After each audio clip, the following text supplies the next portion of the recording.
Баршаңызға қайырлы күн, құрметті көрермендер, каналыма қош келдіңіздер. Бүгін сіздермен осындай бір ерекше табиғат ашарлықтай өте дәмді кешкі астың дайындалу жолымен бөлісемін. Видеоны мұқият соңына дейін өткізбей көріңіздер. Ең алдымен бізге тауықтың осындай қанаттары керек болады. Дәл осы тауық қанаттарын жақсылап жуып, кептіріп алғаннан кейін осылай дәл видеода көрсетілгендей екі бөлікке бөлеміз. Мына бір бөлігі бізге қажет емес, ол бөлігін алып тастаймыз. Енді бөлек бір ыдысқа салып аламыз. Одан кейін кетчуптың үстінен тұз қосамыз, сонымен қатар қара бұрышты саламыз. Қалауларыңыз бойынша паприка қоссаңыздар болады. Сонымен қатар соевый соуспен енді бір шай қасықтай осындай мед қосатын боламыз. Бұл бізде тәтті қышқылдым, яғни кисло-сладкий соус деп жатамыз ғой. Осы соусымызда тауықты біз дайындайтын боламыз. Енді осы соусты тауықтың үстінен құйып, және де бір пиязды осылай турап аламыз. Бұдан да ұсақ етіп турасаңыздар болады. Барлығын жақсылап араластырып аламыз. Енді осы маринадта тауық қанаттарын шамамен бір сағатқа қалдырамыз. Сол бір сағаттың ішінде маринадты жақсы сіңіп, піскеннен кейін тауыққа керемет дәм беретін болады. Ал енді тағамымыздың жанына ұсынуға гарнир ретінде картопты пеште пісіретін боламыз. Картошка по-деревенски деп жатамыз ғой. Картоптарымызды бірінші сыртын жақсылап жуып аламыз. Сыртын ашудың қажеті жоқ. Одан кейін осы видеода көріп тұрғандарыңыздай ірі бөлшектерге бөліп турап аламыз. Енді бұл жерде менде 1,5 килограммдай картоп. Өздеріңіз үйде қанша адам бар, соған лайықты етіп жасайсыздар. Енді турап алғаннан кейін осылай бөлек бір ыдысқа салып, үстінен салқын суды құйып, газ отымызға қойып, тек қана 3-ақ минут қана қайнатып аламыз. Одан көп ұстамаңыздар, осылай 3 минут қайнап шығады. Енді картопымызға дәміне қарай тұз қосамыз, және де қара бұрыш қосатын боламыз. Сонымен қатар паприкадан қостым, және де сарғылт, сап-сары түс беріп тұру үшін куркумадан салдым кішкене. Одан кейін 2 тіше сарымсақты үккіштен өткізіп қосамыз. Қаласаңыздар укроптан да шамал қоссаңыздар болады, және де кішкене сұйық майды қосып, осы маринадымызды жақсылап араластырып аламыз. Дайын болды. Бұл картопымызға өте керемет дәм беретін болады. Мінекей көріп тұрғандарыңыздай біздің картопымыз тек қана 3 минут қайнады. Одан кейін суынан сүзіп алып, бөлек бір ыдысқа саламыз.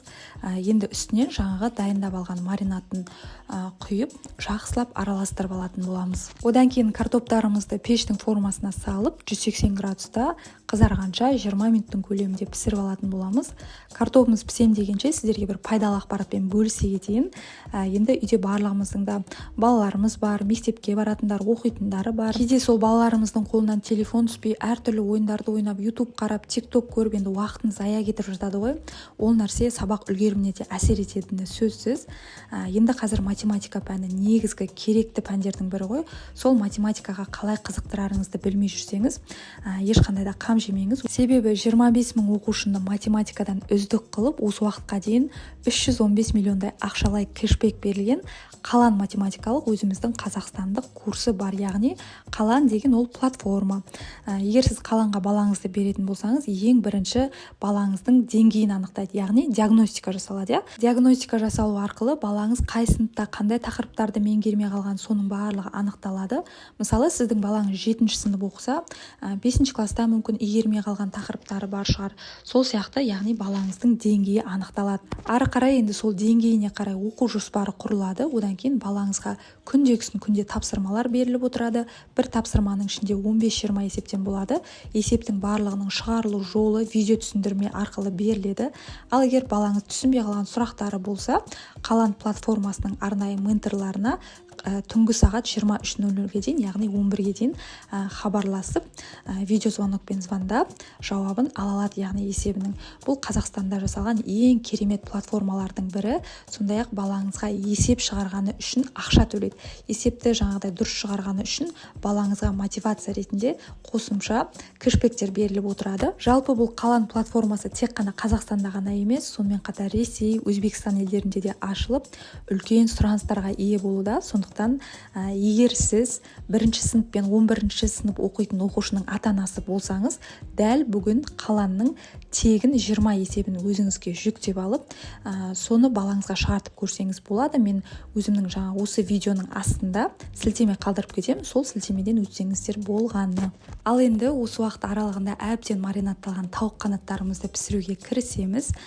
Енді дастарханға қойғанға әдемі көрініп тұру үшін осылай шашлык сияқты шпажкаға түйреп алсаңыздар болады, немесе бұлай жасамай-ақ тек қана өзін пештің формасына салып пісіріп ала берсеңіздер болады. Бірақ осылай істесеңіздер енді өзінше бір әдемілік беріп тұрары сөзсіз. Құрметті менің сүйікті көрермендерім, көпшілігіңіз менің видео рецепттерімді каналыма тіркелмей, яғни жазылмай көреді екенсіздер. Сол себепті дәл қазір төмендегі подписаться батырмасын басу арқылы каналыма тіркеліп мені қолдап қойыңыздар. Неге осылайша тауық қанаттарын формамызға орналастырып, 180-200 градуста толықтай қызарып піскенше бір 40-45 минутқа қоямыз. Осылай қызарғаннан кейін жаңағы өзінің соусы қалды ғой түбінде, сол соусынан осылай бетін жылтыратып, әдемілеп жағып, тағы да бір 5 минутқа салып алсаңыздар болады. Осымен біздің кисло-сладкий соуста дайындалған тауық қанаттарымыз дайын болады. Ал енді келесі қасына гарнирге шашыраңқы күріш пісіреміз. Кез келген күрішті алсаңыздар болады. Менде осындай басмати деген ұзын күріш, жақсылап 5-6 рет жуып аламыз. Одан кейін пісіретін ыдысымызға кішкене сұйық майды құйып, жаңағы жуылған күрішімізді салып, шамамен 1 минуттың көлемінде орташа отта қуырып алатын боламыз. Бірінші осылай міндетті түрде шамалы қуырып алыңыздар. Одан кейін енді үстіне дәл жаңағы стаканмен, біз мысалы 1 стакан күріш пісірсек, 1,5 стакандай қайнап тұрған ыстық кипяток құямыз. Сол кезде күріштеріңіз өте әдемі, керемет болып, шашыраңқы болып пісетін болады. Мінекей көріп тұрғандарыңыздай 1,5 стакандай ыстық су құйылды. Одан кейін дәміне қарай кішкене тұз қосып, жақсылап араластырамыз. Толықтай қайнағанын күтеміз. Толықтай қайнағаннан кейін астын өте баяу етіп қойып, баяу отта 20-25 минуттай пісіріп алатын боламыз. Дәл осы рет бойынша оңай әдіспен күріштеріңізді шашыратып, гарнирге әдемілеп пісіріп алсаңыздар болады. Сондай-ақ мына жерде сіздерге соус дайындап көрсеткім келіп тұр. Кәдімгі көкөністерден, яғни балғын көкөністерден дайындаймыз. Менде мұнда қызанақ, болгар бұрышы, пияз, чеснок, сондай-ақ көк жуа, барлығын осылай турап алып, блендерге салып езіп аламыз. Енді бұл жерде кішкене дәміне қарай тұз қостық. Сондай-ақ біздің енді жаңағыдай соусымыз қатты қып-қызыл болып тұрсын десеңіздер, қызыл түсті болсын десеңіздер, кішкене томаттан да салып жіберсеңіздер болады. Неге осымен соусымыз дайын. Тағамымызды осы видеода көрсетілгендей әдемілеп ұсынсаңыздар болады. Енді қонақтарыңызды таң қалдыратындай керемет екі түрлі гарнирмен тағамымызды дайындап алдық. Мысалы, картофель по-деревенскийдің өзін сіздер бөлек пісіріп, жаңағыдай соуспен батырып жесеңіздер де енді өте керемет. Бұл жерде сіздерге 3 түрлі рецепт ұсынылды. Рецепт сіздерге пайдалы болды деген сенімдемін. Видео рецепт ұнаса теп-тегін ешқандай ақша төлемейтін лайктарыңызды аямай басып, каналыма тіркелмесеңіз төмендегі подписаться батырмасын басу арқылы тіркеліп қойыңыздар. Мінекей көріп тұрғандарыңыздай тағамыз өте дәмді, керемет болып шықты. Міндетті түрде жасап көріңіздер. Құрамы, мөлшері видео астында жазылған.